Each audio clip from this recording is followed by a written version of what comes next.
All right, let's bring it together. Once again, this is our last study for our series. We did singleness. What was the one word for singleness? Oh, dang, girl. Woo! That's an A+ student. Okay? Yeah, so singleness is devotion, right? Making sure that you have good foundation with God. Okay, that's what you should be doing. Okay, in singleness. And in dating, what's the one word? Evaluation. Okay? Right? Is this relationship, are we going the same way? Are we both going towards God as a Christian? As a Christian then. Okay? Engagement period, we just talked about it. It's what? It's about union. Making sure that you guys are both ready for that union. Okay, you're talking about these things. Wedding, of course, but more than that, your marriage. Okay, making sure you're bringing your lives together. And then today, marriage. Anybody want to guess? Oh, commitment is a good word. But not that. What does it start with? Starts with an M. Okay, it's gonna be mission. Mission. Okay. Or I think another good word. You're gonna hear this word a lot. It's a C word. It's companionship. Companionship. Okay, we'll talk about that more. Loneliness in paradise. What is the purpose of marriage?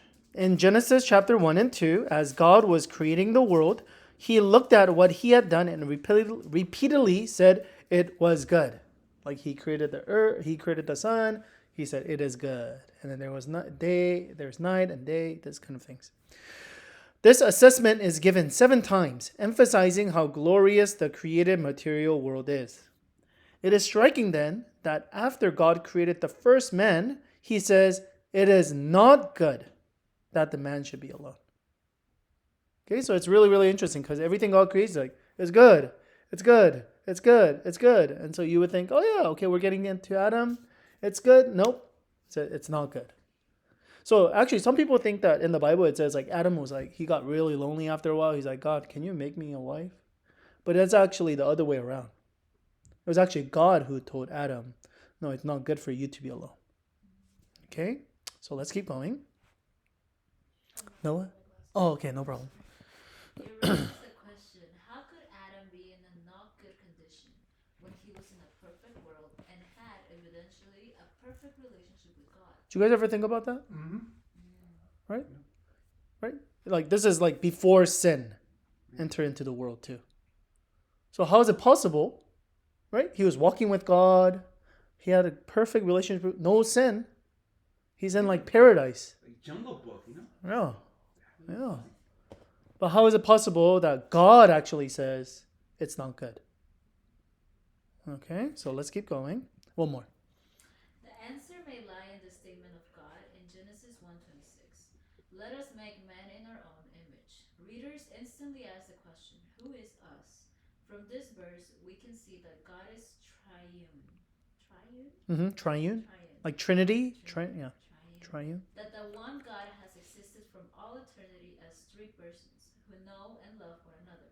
And therefore, among other things, being created in God's image means that we were designed for relationships. Okay. Does that make sense? So before, I know Trinity is like a really big topic, but we're going to just put it aside for now. But the basic idea is that the Christian understanding of God is that not only is he one, but he's also 3 as well. And we call that Trinity. Okay? But the basic idea is if there is 3, then that means from eternity to eternity, God is always in a relationship. Like some people think, oh, maybe God created human beings because he was lonely. But that's not the case because he was always in a relationship. Does that make sense? Okay? So what this is basically saying, hold on, let me finish first. So what this is basically saying is because God created us in his image, that means one of the things that means is that we as human beings were made for relationships as well. Does that make sense? Okay. No, I just thought that it was interesting because, like, when you think about it, the relationship, when it's a triangle, it's a lot more stable. So a lot of the time, in a lot of professions, they say to bring like a 3rd person. You know, 2-person relationship just to make it more stable. More stable. Yeah. So like triangles are usually sign of stability. Sure. Or is it a sign of witness too? I mean, it's in the Bible too. Right? Yeah. Okay, does that make sense so far? Okay, that's why again he's saying it's not good for Adam to be alone. Yeah. Okay, let's keep going. The Genesis narrative is implying that our intense relational capacity created and given to us by God was not fulfilled completely by our vertical relationship with Him. God assigned us to meet horizontal relationships with other human beings. That is why even in paradise, loneliness was a terrible thing. Okay, so there's like two extremes. Okay, I talked about this in sermons before, but one extreme of people say, man, I don't need no people. All I got is just me and Jesus. That's all good. Right? I don't need people. So that in itself is not biblical. Because again, God is the one who said, like, it's not good for you to be alone. Obviously, the other extreme will be the secular view, right? We don't need God at all. I just need human beings. And if we say, that's not biblical either. Because God has created us, not only physically, but also spiritually as well. So we do need our connection with God. Okay? So we need both of these things. Not just, I just need one thing and I don't need anyone else, or the other way. So God created us for spiritual but relational, interpersonal relationship as well. Okay? So that's the biblical view. Let's keep going. We should therefore not be surprised to find that all the money, comforts, and pleasures in the world are efforts to recreate a paradise for ourselves, are unable to fulfill us like love can. This is a confirmation of our intuition. The family and relationships are greater blessing and provide a greater satisfaction than any money can buy. Yeah, anything money can buy. Yeah. So the basic idea is that, again, you guys have heard this before, but no one said when they're on their lying on their deathbed, man, I should have made more money. Like, dude, I could have made, if I invested in Apple sooner, I could have made more money. Like, no one dies like that. Everybody is like, man, I should have treated my wife or my kids or my friends better. Right? So it's like, it's all like relationships. A good example of this, have you guys ever, I think maybe the old people here, you know? The movie Clue. Yeah. Oh, you know the movie Clue? You know? Yeah. You know, girl? I know that, dude. Yeah. So there's a movie called How many of you guys watched it? Oh, so, and Noah, you guys haven't? The base. I haven't watched it. Okay, the basic idea is like he's like the typical white collar worker, you know, in the business. He's busy. He's doing that, and then somehow he found this magic clicker where he could fast forward time. So he's like, I'm grinding right now, but if I fast forward 10 years, hey, I could be an executive.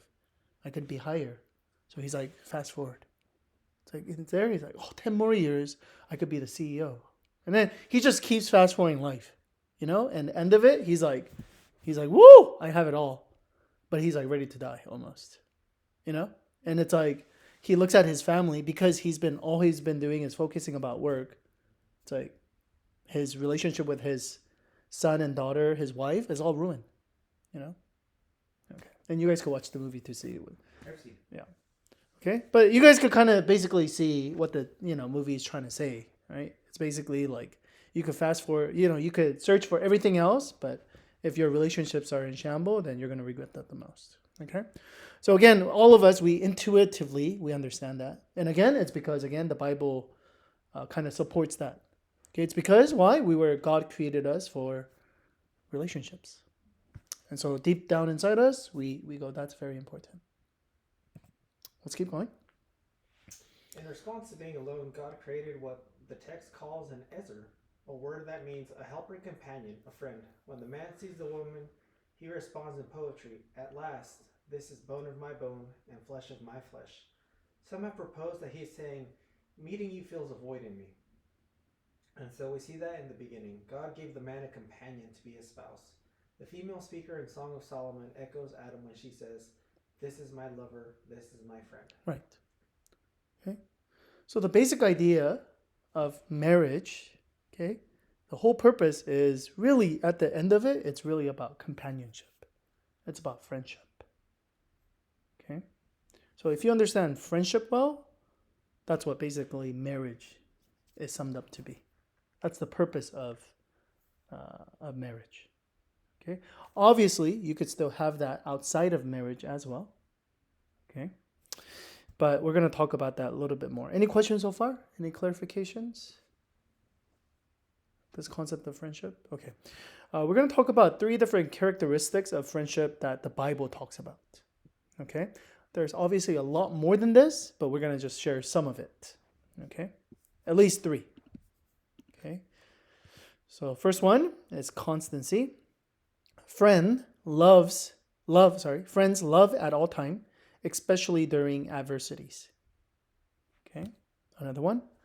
Bad friends come over when you are successful, but goes away when things go bad. Okay.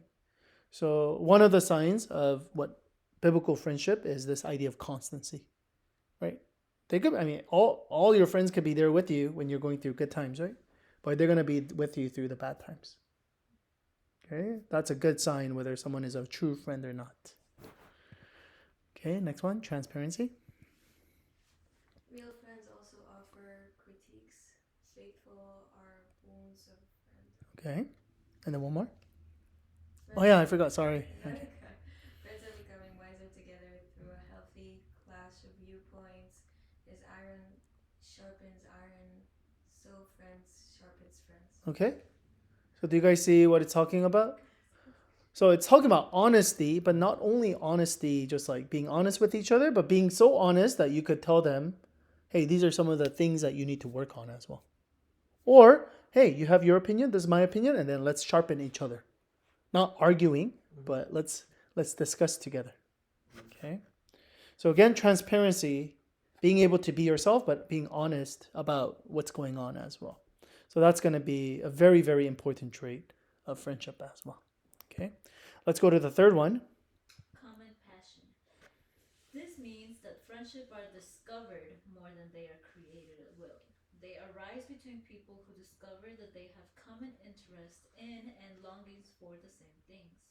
Friendship must be about something, even if it were only an enthusiasm for dominoes or white mice. Those who have nothing can share nothing. Those who are going nowhere can have no fellow travelers. For Christians, this means it is a deepened oneness that develops as 2 people journey together towards the same destination, Jesus, helping each another through the dangers and challenges along the way. It is the greatest journey of all because the horizon is so high and far. Yeah. So the basic idea is friendship. If you really think about it, it's the word is you too. Okay, it's like, oh, you're interested in that too. That's when a friendship is formed. Okay, so like for example, like I have a friend, I knew him for like long time. Okay, but we're not really like in terms of years and how long we know each other, we're like friends in that sense. But however, we're not that close anymore because we have different interests. But I met another friend in college. Okay, so I've known this friend for like, okay, that's a bad example. Or maybe I could say like, I'm friends with Luis or Abel, right? And I only met them like 1 or 2 years ago. So compared to this friend and like this friendship as far as years should be much stronger. However, I feel like I have more bond with these friends because we have a common interest in Jesus. Does that make sense? And I'm sure you guys have met people like that. You've known people for a long time, but you feel like after a while, like you don't have the same common interest. So it kind of like fizzles out. Okay. But like you're an adult, you're grown up, but you have like same interests, you guys have same hobbies, then what happens? Then your friendship actually grows. Okay. That's the basic idea. So not only should you have constancy, but transparency, but also same passion. And so this whole study is talking about how when you're in that dating process, in the evaluation, you should understand that everybody is running somewhere. Okay, everybody's running towards something. Okay, and then for Christians, our goal is to be running towards Jesus. Right? So common passion is going to be Jesus then for Christian marriage. So both of you guys should be running together. So that's the common passion. That's what it's basically talking about. And then obviously, constancy is going to be important because there's going to be times when you're running together and your partner like trips or like doesn't want to run anymore, right? So are you going to be like, all right, peace out and just run, right? But it's like, hey, like encouraging, right? You can do this. Let's do it together. Or there's going to be some times where they're running, but they're like looking at other things and they're like kind of, they're starting to go this way. So you're going to be honest and say, hey, remember, our goal is Jesus, not this other thing or this thing or this thing. So can you be honest enough and say, hey, like we need to be going that way again? Does that make sense? So all of this is going to be very, very important in a marriage. Okay? Any questions so far? Let's keep going. In tribal societies, romance doesn't matter as much as social status. And in individualistic Western societies, romance and great sex matter far more than anything else. The problem with these factors is that they are not durable. When people think they have found compatibility based on these things, they often make the painful discovery that they have built their relationship on unstable ground. Right. So again, like a lot of Eastern cultures, okay, and the older culture, for them, romance is not as important. It was more about status, right? It's like, and that's why a lot of times it was arranged marriage, right? It's like, oh, I want to make sure that, like my kid levels up in our status, right? Or like marries the same status, this kind of things. You guys know that, right? And then the second thing is Western society, it's really about like chemistry, sex, right? It's about like romance, and that's very important, more than the status in itself, okay? But the author is making an argument that both of these, whether it's social status or romance, it's not good common goal. Okay, it could be, okay, but it's not a very stable goal. That's what it's saying. Okay, let's keep going. Not that these things are not important, but if that's your ultimate, remember we talked about the common passion, the common goal. If these are your common goal, then it's not stable. Okay, so he's going to explain a little bit more. It's my turn? Uh-huh. Okay. But the worst of all, sexual attraction and social class relativity do not give you any common vision. What is your marriage for? Where are you going? If you're married mainly for sexual or financial partner, what will happen when you reach them? Those who are going nowhere can have no fellow travelers. Right. It's basically saying, let's say you get married because of the status. Okay? So you got married and now you have the status. Now what? Now where are you going? Okay? Or what if you lose money? Then what happens now? What if you're a husband or wife, you lose your job, or you get injured and you become disabled? Right? So what happens then? If that's your end goal, but you can't reach that goal, then what usually happens? Marriage collapses. Right? Or what happens if you marry somebody for chemistry or physical appearance? What are you going to do when they become pregnant and become fat and they don't put makeup on anymore? It's not a Hallmark movie. Okay. Or the other way around. What if the guy, he gets a beer belly and no more six packs? Right? So what are you going to do then? Right? Or what are you going to do once that honeymoon period, it goes away? Again, if that was your goal, then again, it's going to collapse then. Okay. Let's keep going. Is it my turn? Me. Okay, go for it. The Bible, however, without ignoring responsibility to the community or the importance of romance, puts great emphasis on marriage as companionship. It is for helping each other to become our future glory selves, the new creations that God will eventually make us. That is why putting a friendship at the heart of a marriage relationship can lift it to a level that no other vision for marriage approaches. Right. So again, community, right? The sense of like status, again, important. Chemistry, important in a marriage. But those are not the ultimate goal. The ultimate goal is walking towards Jesus and becoming more like Jesus and helping each other do that. Okay, that's what it's basically saying. And in the middle of that, you need friendship. Because if you don't have friendship in the sense of constancy and transparency, then what's going to happen? Again, you're not there when you guys are running together. You're not there when things get hard. Then what happens? Okay, what are you gonna? You can't speak the truth. You're always hiding stuff. Then what's gonna happen? Right. So again, friendship. Again, the goal of biblical friendship is again, running towards Jesus. And so friendship is going to be very, very important. It's kind of like, imagine, have you guys ever gone on like a trip before? Like with your friends? Right? And it's very important who you go with. It could really make or break a Vacation. vacation, you know? If you have Especially driving rotations. Huh? Especially driving rotations. Right, even that, right? Or if you have a really good companion, they could save your life. I know. Right? Yeah. Right, Bella? Yeah. When we were going to California, Uh-huh. like there was a driver who was on the wrong lane of the highway. 70, 80 miles an hour. Yeah, like there's like 3 a.m. Ooh. and this girl was like, shoo, shoo.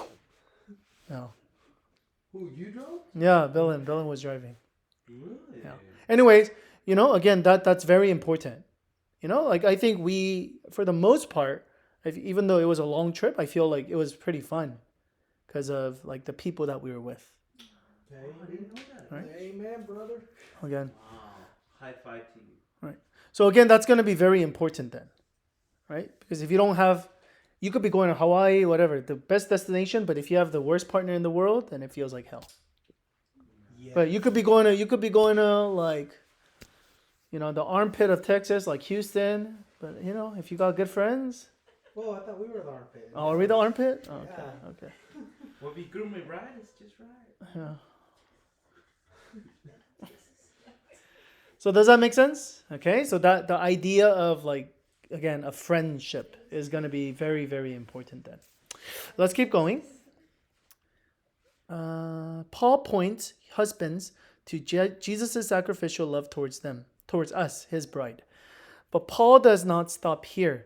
He goes on to speak of the goals of our sacrificial love for his bride. It is to sanctify her, to present her to be himself. In radiant beauty and splendor, to bring her to be perfectly holy and blameless. He wants to remove all spiritual stains, flaws, sins, and blemishes to make us holy, glorious, and blame right. And so in the Christian world, we call that sanctification, right? So it's like after we are saved, then we become more and more like Jesus. Because all of us actually want that. Because who doesn't like Jesus? Like the way he treated people with love and the way he like stood up for the poor and the oppressed, right? And we want to all do that, be selfless and be loving and yet stand up for justice as well. And again, that's what Jesus wants all of us to be, right? To be restored. And so it's this idea that, again, within marriage, that can happen as well.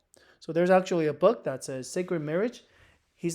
Marriage is not just for our happiness, even though there is that, but more than that, it's for our holiness. So it's this idea that, again, it's this idea of being constant and transparent. And that's very important in your character development, right? So like me and Luis have been, or I'm still married, but have been married. And so it's this idea that like marriage is very hard because, wait, I skipped it. Marriage is very hard because you're constantly told that you suck. Before that, your friends might have told you suck.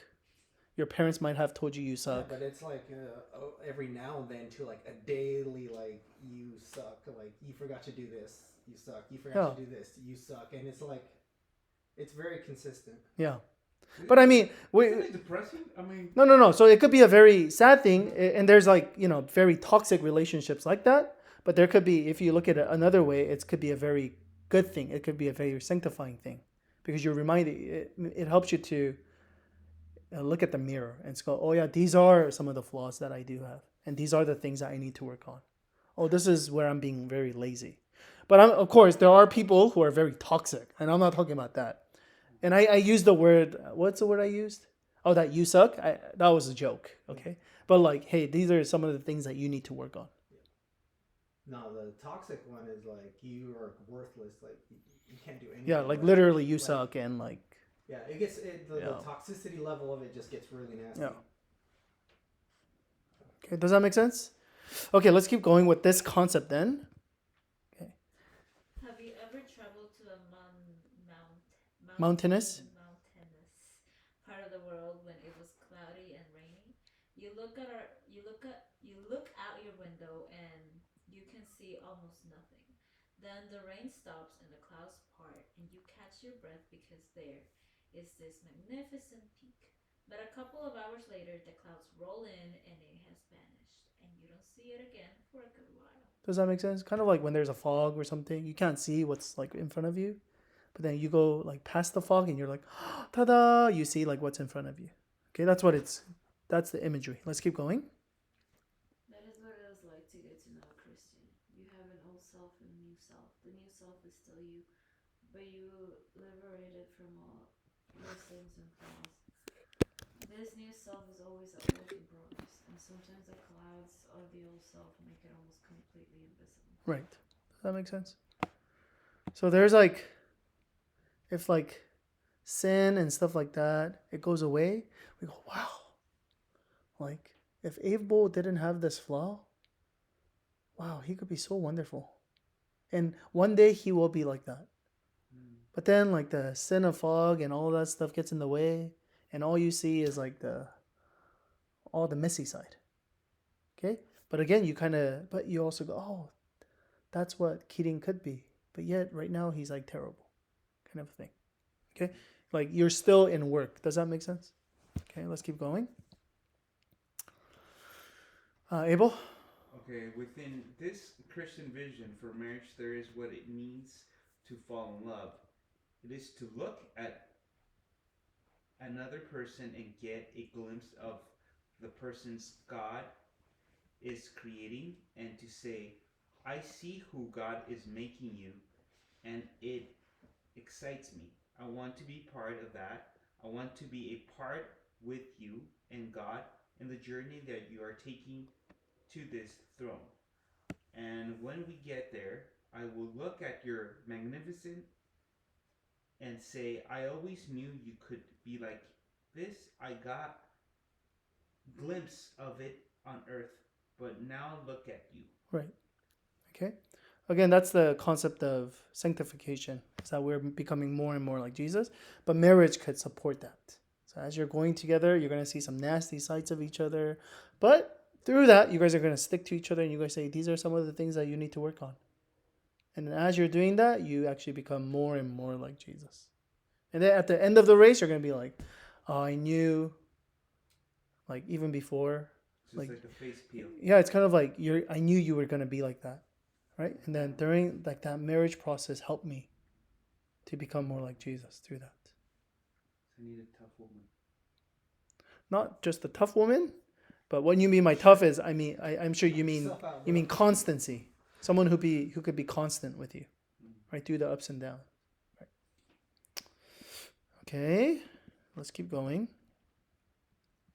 Whose turn? Genesis? Me? Oh, is it your turn? Yeah. Okay.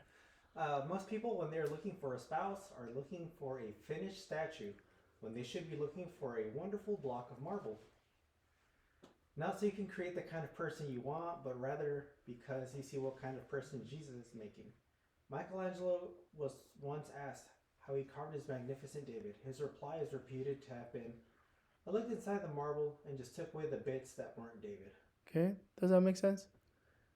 Finished statue means like, this person has this, yeah, all of that, right? Okay, but rather, again, the Christian worldview is that all of us have sin within us.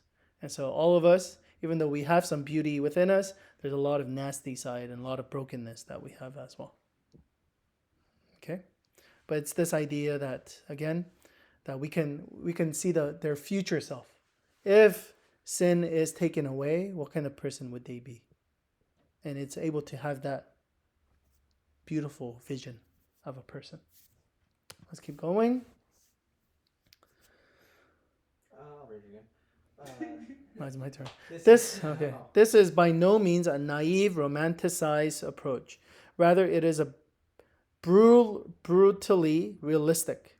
In this view of marriage, each person says to one another, I see all your flaws, the imperfections, weaknesses, dependencies, but underneath them all, I see the growing person of God wants you to be. Does that make sense? So that's why it's real. This is not just like you're perfect just the way you are. Everything is fine. I just love you for who you are. No. It's saying, no, your imperfection, my imperfection, it's not okay. But there's Jesus who is making us more and more like him, more and more perfect. And then I want to be on that journey together with you. So it's not just looking down and saying, oh, you're this horrible person, or looking up and saying, oh, you're this wonderful person. No, it's both of you are equally broken. Okay, I don't know about equally broken, but both of you guys have your equal sins and different brokenness, but we're working together to help each other get towards Jesus. I'm not saying that you should marry someone when you feel no attraction. The Bible does indicate that your spouse must be more than your dearest friend, but not less. Most of us know that there is some truth in the stereotype that men overvalue beauty in a prospective spouse and that women overvalue wealth in a potential mate. Yeah, that's like the generalized idea, right? Like men, you're like, the first question they always ask is like, is she pretty? Is she pretty? Okay. I want beautiful children. Okay, and then overall, again, these are generalized, and then generalized for women is like, what kind of job do they have? Do they have a good job? Oof. How much money they making? Okay? Again, generalizing, okay? But again, even though those are important questions, the first question really should be, right? Of course, like, are we walking the same way? Are they both going to Jesus? As Christian, of course. But more than that, it's like, are we good companion? Can we become good friends together? Let's keep going. But if you marry someone more for these things than for friendship, you not only are setting yourself up for future failure, wealth may and sexual appeal will decrease, but you are also setting yourself up for loneliness. For what Adam in the garden needed was not just a sexual partner, but a companion. If singles accepted this principle, it would drastically change the way people seek a marriage partner in our day. Yeah, right? Because again, most people, for the good dudes, they're looking for beauty. And then for the girls, they're looking for wealth or security, really, in essence. Again, those are not necessarily bad things in itself. Okay? But again, when you're running, okay, if your goal is, oh, how pretty are they or how handsome are they? Like, that's not a good indicator of how well you guys are going to do a race together. Or, oh, what kind of money are they making? Again, that's not going to be a good indicator of whether they're going to be good running partners with you. Okay? What's important is, number one, yes, are we walking? And that's what we talked about in singleness evaluation. Are we going the same way? Do we have the same goals? And then for Christians, it's Jesus. But secondly, it's, can we be good companions? Can we be constant towards each other? Can we be honest with each other? Are we going towards the same goal? Okay. Okay, last one.